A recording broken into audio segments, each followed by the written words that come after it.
Здравствуйте, коллеги! Сегодняшняя тема — весенний осмотр, оценка состояния семьи после зимовки, сравнение зимовки в новых ульях из ППС и ДВП и в старых ульях деревянных. Общее состояние, оценка состояния кормов. Корма я на той неделе уже подлаживал, потому что зима была теплая, пчела активная, расход значительно превышает, чем морозы. То есть для контроля я ложил мед.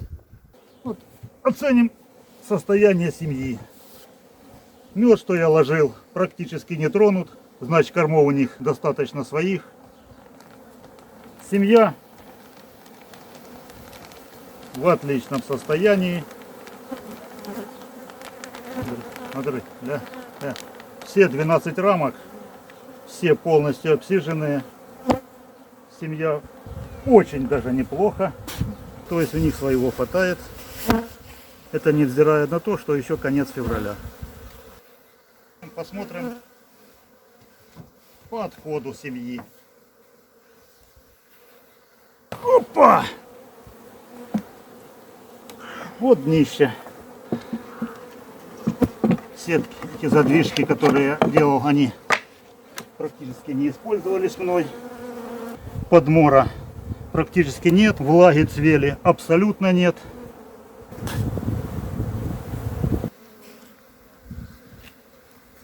То есть для семьи такое количество подмора, это я считаю прекрасно. Посмотрим еще один. Отошли немножко в сторону, пусть те успокоятся. Задвижки эти опять убираем, они абсолютно не нужны. Это на случай заморозков было. Следующий. Состояние практически такое же. Но семья может быть чуть-чуть слабее. То есть все рамки полностью обсиженные, мед практически не тронут. Следов болезни, кала практически нигде не видно. Чистая семья, благополучная. Сейчас посмотрим состояние днища. Опа! То есть, может, чуть-чуть больше. В принципе, неплохо. Тоже сухо. Ни влаги, ничего.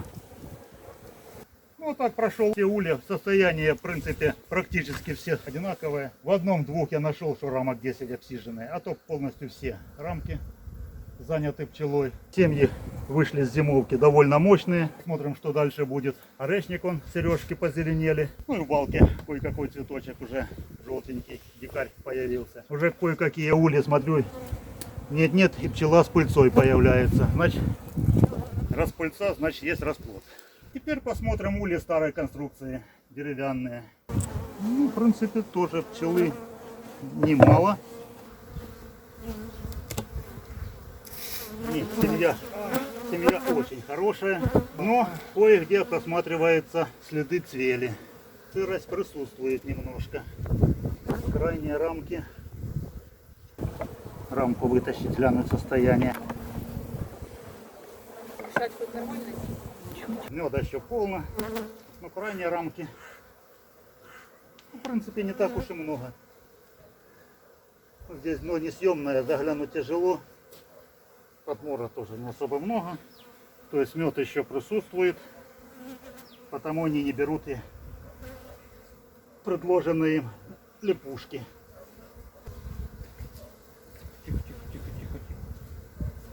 Тихо. О боже. Пчела видеооператора покусала. Не без того, это полезно, весеннее поздравление. Штук 5 за руки дало. Зато посмотрели. Эта семья перезимовала тоже неплохо. Сырость немножко есть. И вес. Поднять я его сам не смогу. Что, еще один для сравнения? Еще какой-нибудь глянем. Допустим, вот этот возьмем. Крышка набухла. То есть влага есть. Одеяльце тоненькое. Вроде сухое. Мед также не тронутый. Раз мед не тронули, здесь наверняка кормов хватает своих. Давайте еще что-нибудь. Какой типа показать? Давайте. Здесь семья послабее. Но все равно крайние рамки две не обсиженных, вторые рамки. Видишь, налет. Это что? Это сырость присутствует. Сырость не сырость, ну, состояние сами можете оценить. Неплохое, но хуже, чем в облегченных. Хотя семья тоже, ну, грубо на 6-7 рамок она занимает из 12. Вывод. Зимовка прошла довольно удачно. Все улья пересмотрел. 34 один мертвый. Пчела пропала, потому что в декабре просто слетела. Был облет 21 декабря. Видать, матка пропала, они просто разошлись по соседним семьям. Можем его открыть. Кстати, вот он. Посмотреть. Вот семья в декабре слетела. Ну, я уже открывал, заглядывал. Искал причину. Внутри смотри. Еще корма есть. Подмора чуть-чуть есть, но семьи нету. Дальше корм стоит. Кстати, вот рамку покажу. Для себя сделал вывод. Корпус 300 рамки ставлю одну рамку 230. Летом это как находка. Борьба с трутнем. Пчелы достраивают соты. Матка сеет трутовый расплод. Обрезаешь. Не давишь трутень. За каждым гоняешься. А убираешь его в зародыше. Делаем вывод. В ульях облещенных, то есть они получаются теплее, суше. Развитие семей намного лучше, чем деревянных. По крайней мере, по итогам этого года. То, что уже не стоишь, уже запах от них идет летний, то есть температура там довольно повышенная. Рукой пробую, тепло. Валентин Витальевич, наши подписчики задают нам вопрос. Чем вы обрабатываете ульи внутри? При строительстве снутри не обрабатывая ничем. Дезинфекция весенней. Ну вот как только сейчас появится чистотел, завариваю чистотел с полынью. Прошлогодний у меня снопик висит, сушится. Ну, дозы я толком не знаю, но несколько лет на глаз по хорошему пучку на 2 литра воды. И просто росинкой и так крышки дырочку и проливаю по дорожкам. Советовался с ветеринаром городским, он это одобрил, сказал, что это очень и дезинфекция, и противоклеща идет, и, ну, по крайней мере, исходя из того, что у меня 3-й сезон практически без отхода пчелы. Я думаю, что это работает. Как вы лечите воротоз? То есть полынь плюс Чистотел. чистотел. Да. Это весной. И такое же самое я повторяю где-то в конце августа, начало сентября. В конце августа, после откачки, где-то через неделю, ставлю пластины от воротоза. Ну и как последний, когда клуб уже сформируется, прохожусь дым-пушкой обыкновенным бипином.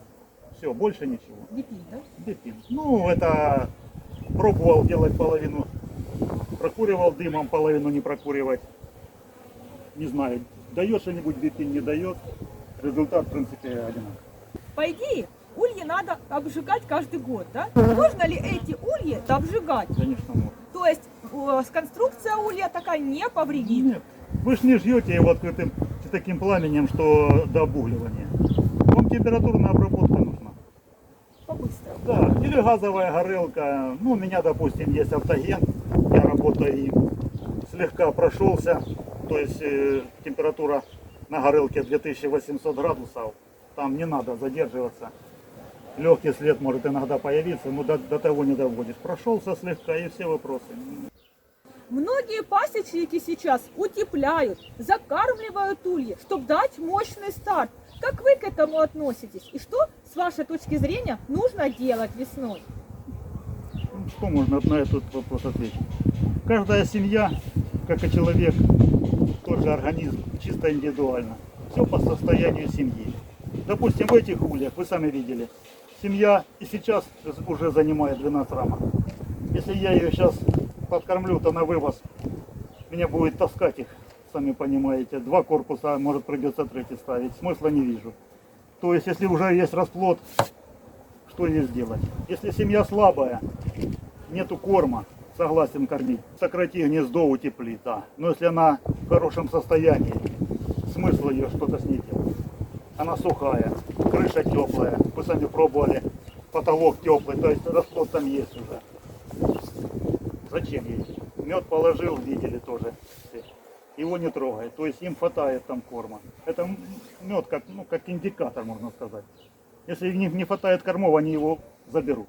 Ну так как вот сколько мы, штук 5-6 открыли, везде лежит эта ляпушка. То есть А им оно просто не нужно. это просто как контрольный индикатор. Не берут, значит все. Некоторые вообще не кормят. Ну посмотреть-то надо. Ну, Вот сейчас я прошелся, сами видели, глянул состояние семьи. Меня удовлетворяет. Можно еще, как говорится, пока температура конкретно не наладится, тогда уже конкретная чистка, перетасовка рамок пойдет. Просмотрим, что с расплодом. Потому что сейчас, ну как, температура на улице тепло, но застуживать расплод и маток лишний раз весело не не стоит. надо. Это так, заглянули сегодня, чтобы иметь общее представление. Представление вполне устраивает. Я доволен. Что еще? То есть вы рекомендуете всем заводить такие ульи, да, делать? Ну, рекомендую, не рекомендую. Здесь уже зависит. То есть вложения-то довольно серьезные идут по себестоимости. Я посчитал, сейчас еще он комплект на выходе. Хочу и задние поменять также. Мне нравится. Вы сами видели состояние, условия. Вес, во-первых, я улей сам поднимаю легко, без напарника. То есть хорошо. Развитие хорошее. Ну, по расходникам. То, что я помотался по региону, поискал, где материал подешевле. И то комплект, днище, крыша, 2 корпуса. Только по себестоимости, ну, далеко за 400 гривен ходит, ближе к 500. Плюс работа, ну, Зато кто результат. сможет. Но результат, Да, меня результат уже оправдывает. удовлетворяет. И я перехожу только на такие. От лежаков избавился давно, а деревянных в этом году, надеюсь, тоже отойду. Спасибо вам огромное за такую полезную, нужную информацию. Дорогие зрители, а с вами была Пасека. Как она есть? Задавайте вопросы, оставайтесь с нами, подписывайтесь на наш канал. И вас еще ждет очень много интересного.